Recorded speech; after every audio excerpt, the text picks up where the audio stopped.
മട്ടാഞ്ചേരി പ്രദേശങ്ങളിലെ കൊങ്കണി സമൂഹം ഹോളി ആഘോഷിച്ചു. തിരുമല ദേവസ്വം ക്ഷേത്ര പരിസരത്ത് ബോധനരൂപം അഗ്നിക്കിരയാക്കി മഞ്ഞക്കുളി നടത്തിയതോടെയാണ് ആഘോഷങ്ങൾക്ക് സമാപനമായത്. റിപ്പോർട്ട്.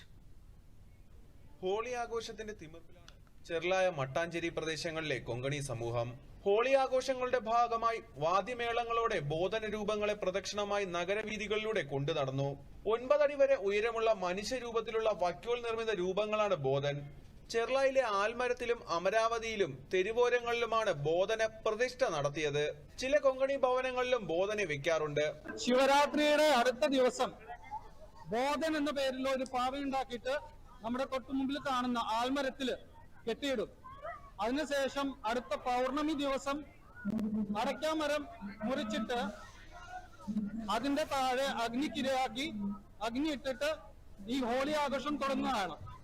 അതിന്റെ അടുത്ത ഞായറാഴ്ച ആവുന്ന ദിവസം ഈ ബോധന എടുത്തിട്ട് അമ്പലത്തിന് പ്രദക്ഷിണം വെക്കും. ഈ പ്രദക്ഷിണത്തിന് ശേഷം എല്ലാവരും കൂടിയിട്ട് ഈ ഹോളി ആഘോഷം കളറൊക്കെ എറിഞ്ഞ് ആഘോഷപൂർവ്വം ഈ ബോധനെ അഗ്നിക്കിരയാക്കും.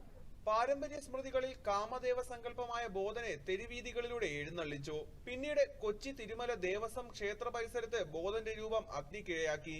ഇതോടെ കൊങ്കണി സമൂഹത്തിന്റെ ഹോളി ആഘോഷങ്ങളുടെ പരിസമാപ്തി കുറിച്ച മഞ്ഞകുളിയും നടന്നു. News desk, Doordarshan.